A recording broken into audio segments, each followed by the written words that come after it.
On this episode of The Minds with Hakeem, I interviewed Abena, who's the director of Sankofa Literary and Empowerment Group. And this group is an advocate for literacy and equity skills. This episode was super important and had so much fun making this episode with Abena. She unpacked a lot of good things in here. And we also unpacked a little bit on black culture. Make sure you guys stay attentive to what we're about to unpack next. The Minds with Hakeem podcast will be right back with you guys after we finish thanking our sponsors. All right, so check this out. I know when buying a home for the first time can be a very stressful process. But that's why it's good to give it a good lender like my buddy Jared Nicholson from Key Mortgage Group. He's so active to educate his borrowers and also let people be aware of their blind spots. This is a good man to make your lifetime lender, to make your process super stress-free, and don't be turned off by the housing process. You can follow him and find him at jnhomeloan.com. So let me spell that out for you. jnhomeloan.com. So tap in with him. Jared NMLS number is 1969744. I repeat that. 1969744.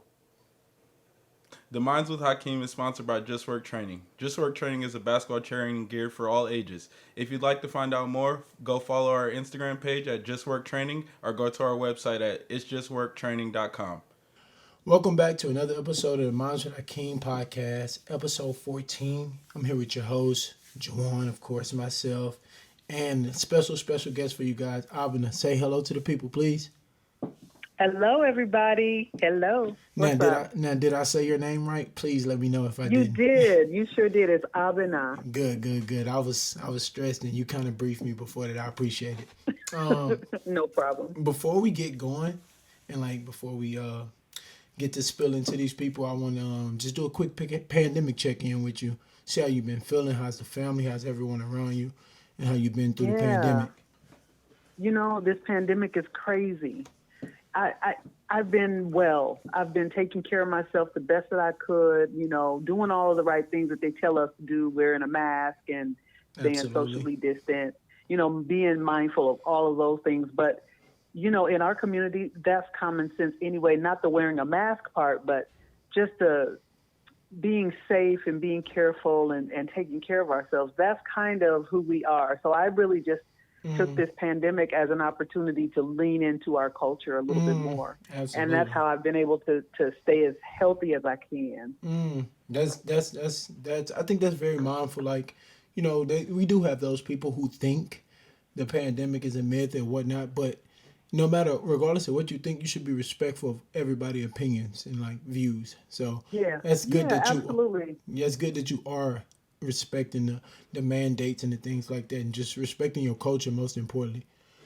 Mm-hmm. And I've had some people that I know and care about been impacted by COVID-19. A few people died. They passed away. Yes. And so I've been really keeping those people in my thoughts and prayers. And we just got to do what we got to do to make it through this. Exactly. And we know about hard times. Exactly. So it's all good. Absolutely know about hard times, and we'll get into that a little later, I promise. Yeah. So starting off with the icebreaker question, I always give my guests a good icebreaker question before we flow in. So this one is, for this season, is what is the best advice someone has ever given you?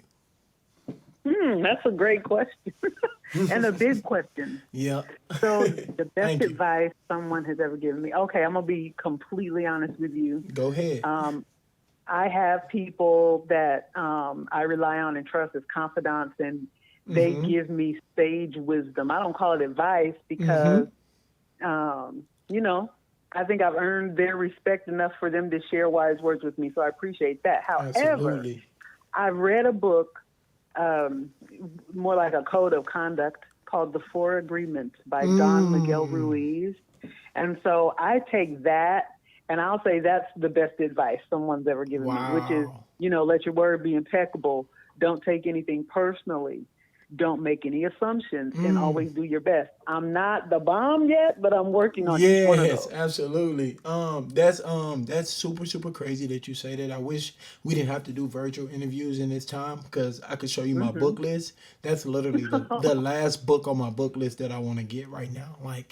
The Four Agreements. I saw it was referenced by a rapper, Big Sean. He referenced it and he was like, it's a really good spiritual guide and just like it's a self help like build you up type of book. And I was like, oh yo, I wanna get that. I'm glad he Absolutely. referenced it.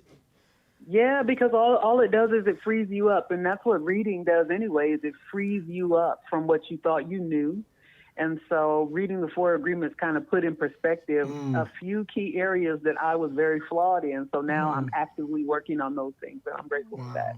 Wow, Four that's Agreements. dope. You might have just made that jump up in my book list. I might have to skip a couple. It'll be all right though. I'll get back to them. All right, cool. Now let's jump into you a little bit. And I, Okay. I asked you to be on here. I got referred to you by a friend, a buddy of mine, Ben. Shout out Ben. I appreciate him. But and he told me Hey, he Ben. yeah he listened. He listened. I promise. But he told me about this super cool woman who would be great for the show. And I'm like, let me reach out to her. So let's get into you. Let's let my people, my audience, get into you and let's unpack you. So can you give us an overview of what? And I might say this wrong. Is it Sankofa? Well, you're pretty close actually. The correct pronunciation is Sankofa, but here most people say Sankofa. Okay. So yes, Sankofa Literary Group. Okay, yeah. Unpack that for us, please. I knew I was gonna Sure. get that one wrong, but So please tell us what that's about. Give us an overview. I'm happy to because I so love what I do. I really am in love with learning. And so Sankofa Literary and Empowerment Group was born out of my selfish need to talk to someone about the books I read. So I'm a book lover. I read books like I eat food, so it's a necessity for me. And so Michelle Obama wrote a book called Becoming. And so I got that book and I began to read it. And a few things in the book interested me so much that I called my girlfriends and my sister friends and I was trying to get them to talk to me about this book. And they hadn't even read it. So I was like, okay, I need a community. So Sankofa Literary and Empowerment Group was born, the book club. And then we expanded from there. Now we do a lot of other work as well. Dope. Before we go to our next question, I got a sub question off of there. I want to see like you say y'all do a lot of other things. Could you disclose that? Could you unpack that real quick? Besides the book club Sure. nature of So it. absolutely. I've gotten into some consulting work and just working with different leaders across many industries to just give them some transformational guidance. Nice. Because these are people that are leading the next generation and they're leading a new kind of in an era of a path that we haven't been on before socially as a country. And so it's important that these people are prepared.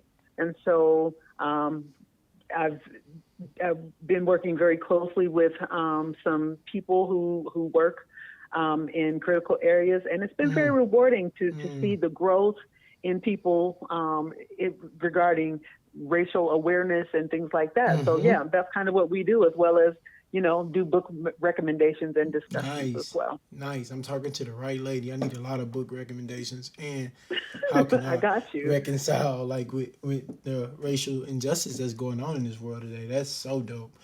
So as a director of the org, what does your job, and you kind of just gave us a brief of it, what does your job look like within the company? Well, so I don't even like to call it a company. Absolutely. And I know that what I do is work, but it doesn't feel like work because it's what I love. So for me, I get to read. I get to read and share what I've learned and exchange thoughts with people that think differently from me. So that's very rewarding. And that's on the book club side. And there's also some philanthropy involved where we help to make sure that children have access to books. We also do some volunteer work with Des Moines Public Schools, but that has gotten kind of pushed aside a little bit with COVID-19 happening. So we're just trying to really figure out different partnerships and things like that within the community. And on the consulting side, it's about building relationships and building bridges and sharing information with people and understanding and listening and providing a space for people to learn.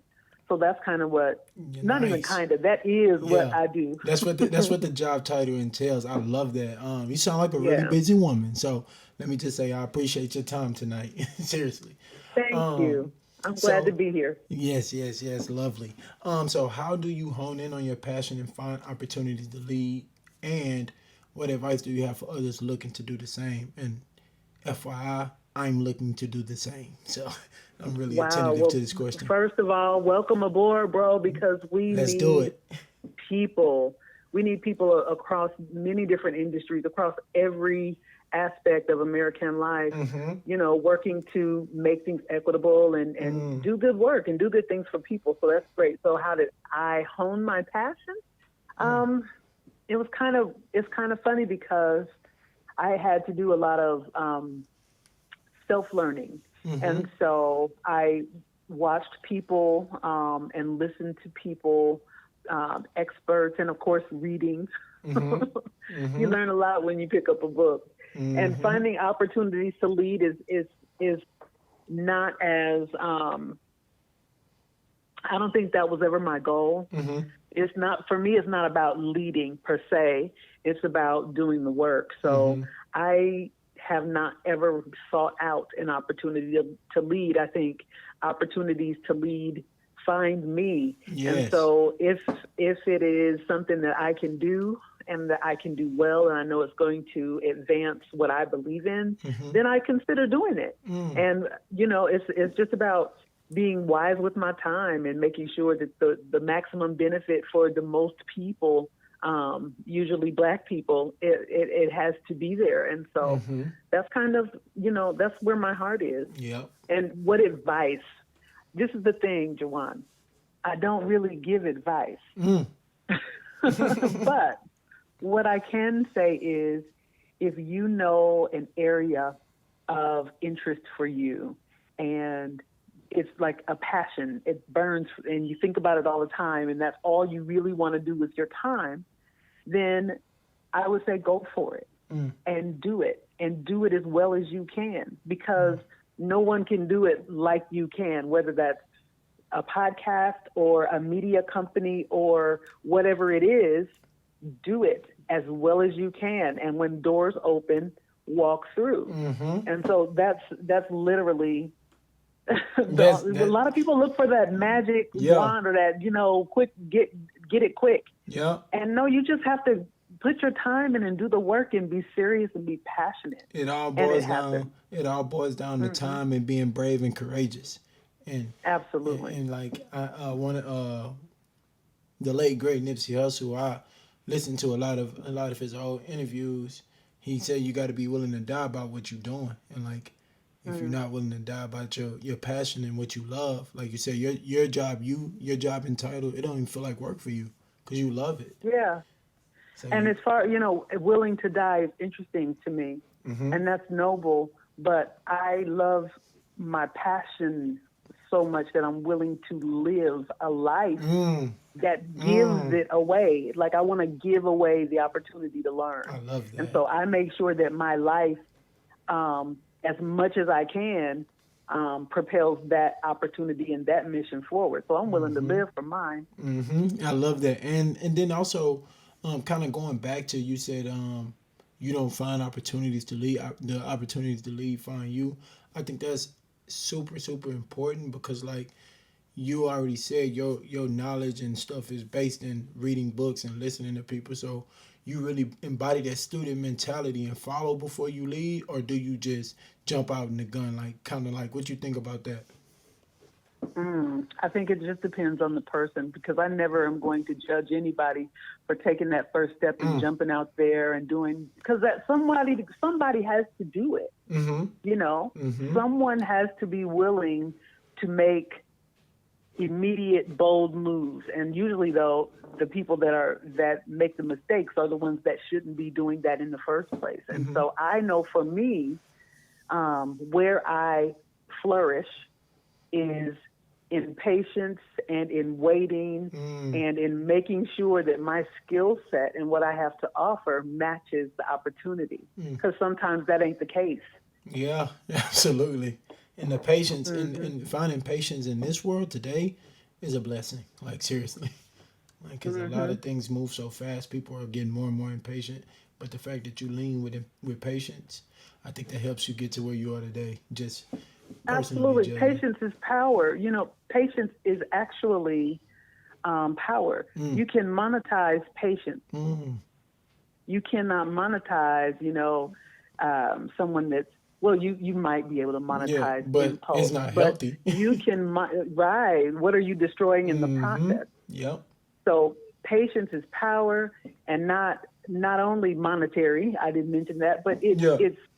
it's a power that gives you purpose, and it helps Yes. to support your Yes. motivation Mm. because you have trained yourself and taught yourself that something good is in the waiting. Mm. I 100% agree. Um, so what are some of the top qualities you have to possess to be an effective leader, and why? Hmm. Some of the top Well, qualities should I let me to, let me let me phrase this better for you. What are some of your yeah. top qualities as an effective leader, and why do you embody those? Like, why is those important to you? Thank you for the rephrase. I appreciate that. Mm-hmm. I First of all, I'm always going to be hesitant to categorize myself. Mm-hmm. Absolutely. No. So I get what you're saying about an Mm-hmm. effective leader, but I would rather give you, my top qualities as a human, There you and I go. I think love that. um, it'll help anybody in any walk of life. Um, Being willing to understand and ask the questions that it Mm. takes to understand a thing, Mm. I think is one of my best qualities. Um, and that involves, looking at a situation Mm-hmm. and dismantling the situation with questions. Mm. Mm. And then you can understand what its origin is, Yeah. and where it gets, its motion. You can understand the situation when you unpack it with questions. And so I Mm. think that's something that I do pretty well. That's no, that's dope. And I think I kind of led you into like one of your qualities that you said you possess. I'm not putting this on you. You said patience. I think that's a leadership quality as well. Yeah, Like whether sure it's thing. effective or Absolutely. not. Like absolutely, I think you can tie patience in there too. Um. Mm, So what I'm a is? good listener. Hey, Besides the fact that I literally just interrupted you, no, no, my no, bad. no. You're fine. No. So like, I interviewed a therapist in the first season, and she was like, that's her one of her biggest strength is listening. And then like, I think that when she said that, that changed the course of my life because I was like, in this information age where we can get information by the press of a few buttons, Hmm. it's so hard for everybody to listen and lock in on the individuals. And like when she said that, I'm like, whoa, like I never even really thought about listening as a strength. Like we just go, who can do it the fastest, who can do it better. But when you actually Yeah, listen and gather the right information, you can be super, super effective in your life, in your walk in life. absolutely. Because think about it. What are we used to? Getting our information rapidly and then Mm-hmm. moving on to the next thing. What Mm-hmm. listening does is it requires us to stop and just focus in one direction at one thing. And Mm-hmm. sometimes we're able to multitask, but I guarantee you we lose something very important in those moments. Mm-hmm. So, really actively listening to somebody, um, first of all, is a great sign of respect. And we could learn something. It's a reason why. It's a reason why we got two ears and one mouth. I love that saying. For real. Like you're supposed to listen is twice as much as you talk. um, Like, really, literally. like listen, just it's so hard though. Like in this information age, I struggle with it myself, but I'm glad that I'm aware of that. She helped me. The therapist actually helped me start that journey. Well, Um, I mean, kudos to you, Jawan, for seeing a mental health professional because it's kind of still taboo in a lot of communities mm-hmm, to talk about mental health, and the fact mm-hmm. that you care enough about yourself to take that on, that's what's Yeah, no, up. no, absolutely. I definitely want to open up that door for more black men and women too, because we was taught always to bottle things up and like deal with it and roll with the punches, and sometimes it's not as Hmm. healthy. Most of the time, it's not as healthy. So I definitely am a huge advocate for going out and seeking outside help, the right outside help, because you know with a bad outside help, that's at the touch of your fingers too. But I'm definitely a huge advocate for that. Like seriously. Can I just say one thing quick though in this moment? Talk to me. If anybody is listening who is having a struggle and they're unsure or uncertain of what to do, you are not alone. And I hope that you can reach out to someone and call them. If nothing else, call someone. Absolutely. And just talk to them and let them know what's going on with you, because someone cares about you. You're not alone. That's the snippet that's going on Instagram. I appreciate you for that, because that's real. We need that. So what does the future of celebrating the legacy of a black diaspora? Did I say it right? Diaspora, Diaspora. Look, there I go again. Look like, what do you envision the impact of the work to be in 10, 20 to 50 years down the road? I had to look that word up when you sent it to me. I had to look that word up. That's a great word. It is. Diaspora. It literally means to scatter about or to sprinkle about. Mm-hmm. But what it implies is that a group of people originate from a place, yes, but they've been scattered about. And so when talking about the black diaspora, we're not just talking about African Americans. We're talking about anyone who has African origin, mm-hmm. wherever they may be scattered about. Mm-hmm. So in terms of your question, what does the impact of our work mm-hmm. look like in the future? I don't know. And I can't predict the future, but what I do know is if we take a look back and see what was going on 10 years ago, 20 years ago, 50 years ago, and where we are now, then that's a good indication of the kind of work that we need to do. Mm-hmm. That's exactly it was 50 years ago, Dr. King and Brother Malcolm and all of our people that we so admire in the history books that they give us, mm-hmm. They were leaving here 50 years ago, mm-hmm. and we still are fighting the same fight. Literally. So I think our hope now is we have a more integrated and out loud show of support globally mm-hmm. for equity. And so my hope is that in the future, it's going to be amazing and it's going to be bright, but we have to unify and love one another and take care of ourselves in the process in order for that to happen. Mm-hmm. As Bob Marley said, we must unite. Seriously. Yes, I love Bob. Oh, me too. I just really started diving into Bob. Super great guy. Like, I was just so mad, like, once I watched a documentary on him, I'm like, yo, they tell us his music is so fire, but they never really told us what he was standing for. So, like, I just, I love Bob. Seriously. Well, so now you brought up Bob Marley. Go ahead. So, Bob Marley, in Jamaica was like Martin Luther King was in America. Absolutely. And Peter Tosh, on the other hand, would have been like Malcolm. Mm-hmm. So Bob had the ability to write and produce and put out into the world music that had a message that was for the moment and that was for the people. Mm-hmm. And so he did that in a way that impacted the political scene there and had, international ripple effect too. So that's why I tell people to operate and work in your lane and do what's best. Do what you do best, because that's where you can flourish. Yep. Bob Marley didn't try to be a politician. He was a musician. He didn't identify with neither side. Right. But his influence through his gift, through his, through his passion was there. Yep. And what I like to tell people about Bob, too, his lyrics are so clear and direct, a 12-year-old can understand them. Literally. Oh, my goodness, yeah. What's your favorite Bob Marley song? I would have to say just on some dancing stuff, because I like to dance. I would say jamming. Mm-hmm. But I do love Exodus, not the album, the actual track. But I do love Exodus, like, so much. You got good taste. What about yours? You know what? I would say Redemption Song because it's an anthem. It's a total anthem. Okay, so one of the lines goes, emancipate yourselves from mental slavery. None but ourselves can free our minds. Man. Okay?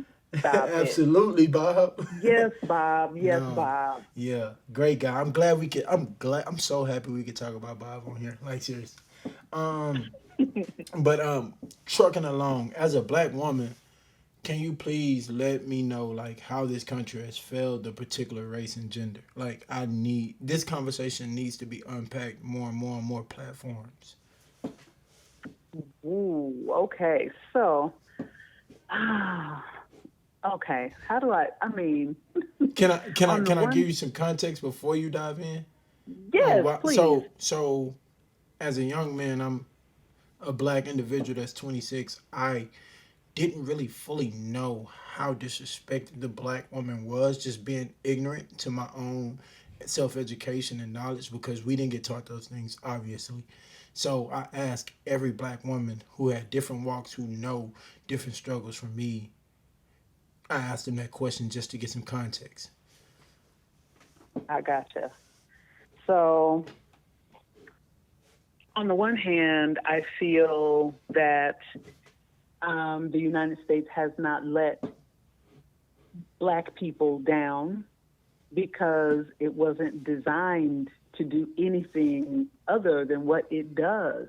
So on the one hand, I'm like, it's working the way it was supposed to work. So it's really not letting us down. Maybe it's our expectations that are off. But then on the other hand, I say we are human.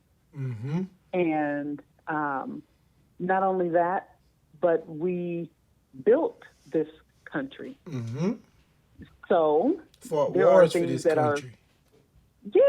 we are the only group of people that have spilled blood on this soil for our human rights. I mean, we are the only group of people. So I think that it's really hard to determine, to pinpoint particular failures.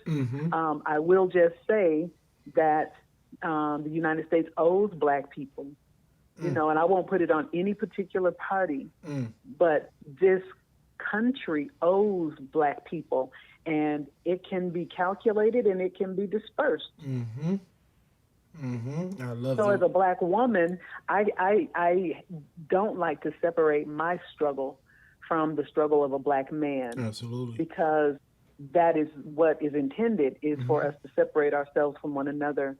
I believe in the strength of the black family, where there's strength and unity, we can do anything. So I think the black family, the idea of the black family and the institution of the black family has been dismantled in this country. And so I think we are owed some type of reparation for that. I feel that. Like I definitely feel that. And for other things too, but yeah. No, and I love the fact that you kind of like brought the question full back circle, because like you was like the idealist for them to separate. Well, was for them to separate the black man and black woman, and I'm even doing it here on my questions. Like I love the way you just explained that. Like appreciate that. Last year being a super radical year for black people. Can you give your thoughts on 2020 as a whole? Ooh, 2020, man. Oh my gosh. First off, rest in peace, Kobe. Yeah, I mean, okay, I'm just chilling January 2020. I remember it like it was yesterday. I was chilling, just minding my own business, living my best life. And actually, it wasn't my best life. I was working in corporate America, terribly unhappy. I hate it. And, missing opportunities because I was attached to a time clock. And so what 2020 did for me is made me open my eyes. I already thought I was looking around and seeing things pretty clearly. But here comes again. 2020. Man, I woke up quick. So I'm paying attention to Kobe Bryant in January, and then it wasn't until March that I learned about the coronavirus along with everyone else. Everyone. But then in looking back, it was always in the news. We just were distracted by other things, other important things to us. Literally. So 2020 as a whole, I think, gosh, the whole world went through so much. But I think it was a point at which we can't turn back. We can't unsee what we've seen now. We can't go back and pretend like everything is okay. True. Because we got one black person in the office, so everything is fine. We can't go back to work and think that that's okay anymore. We can't hear about a black person, being harmed by law enforcement and think that that's normal anymore. Yes. It's not normal. That stuff ain't right. And I think 2020 was a boiling point. Now 2021 is looking like it's the reckoning, but I don't know. We off to a good start, ain't we? We're off to a great start. Yeah. To say the absolute least, man, this stuff is crazy. But I don't doubt the resilience of black people. Me either. We've been through so much. Of what is a pandemic to a people who were kidnapped, beaten, put in the bottom of boats for months at a time, stripped, raped, languages named, history stolen, and made to work for free. Like, what's a pandemic to us? So we can do this. We're going to be all right. I know we will. I always tell my brothers and sisters that the strongest ones made it over. The fight was making it to America. So we got that strength. We just got to tap into it. Like, the strongest ones made it over to the border because they, on that journey over, it was a fight.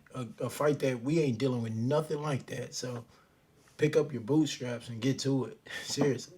Absolutely. All right, cool. So lastly, in your own words, what are some steps and things that the black community can be doing to see change that we want to see? Well, that's a great question. We could do a lot of things. We just celebrated Kwanzaa a few weeks ago, and Kwanzaa has the 7 principles, the Nguzo Saba, the 7 principles of African heritage. Now, I'm not here to preach to anyone or tell them that we ought to, do everything differently. But the first principle celebrated is called Umoja, which is unity. So number one, it would be nice if we could have a understanding among us. Unity. Yeah, that we're unified. Now, we don't have to agree. We don't have to go to the same church. We don't have to agree on politics. We don't have to dress the same. We don't even have to speak the same language. But we can be cordial and respectful. We can be cordial, and we can be unified. And I can shop at your store, and you can buy books from me, and we can exchange our dollars together, and we can make sure that every child we see looks well and has shoes on. We can do those things. That's possible, very possible. Absolutely. So that, and then supporting black businesses, because our support is everything. In a state, with the state that we are in Iowa, black people are only 4% of the population. So if we can't get our 4% to support us, how are we gonna what get do we really? else? Okay, so if we can support one another in business, and then find an organization to support, and pour your time into, pour your talent into someone else.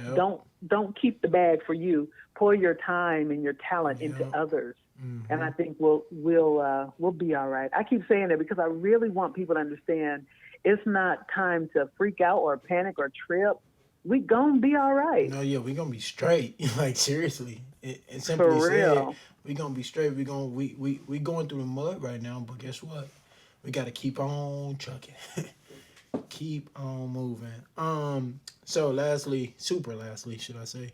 You sound like a Baptist preacher. Exactly. They give the benediction 3 times. Hey, I grew up in a Baptist church, so you better watch it because we'll be singing hymns here pretty afterwards. You know what? You be like, as I close. Look, give me 2 more minutes and I'm closing. I promise. Give me 2 more minutes.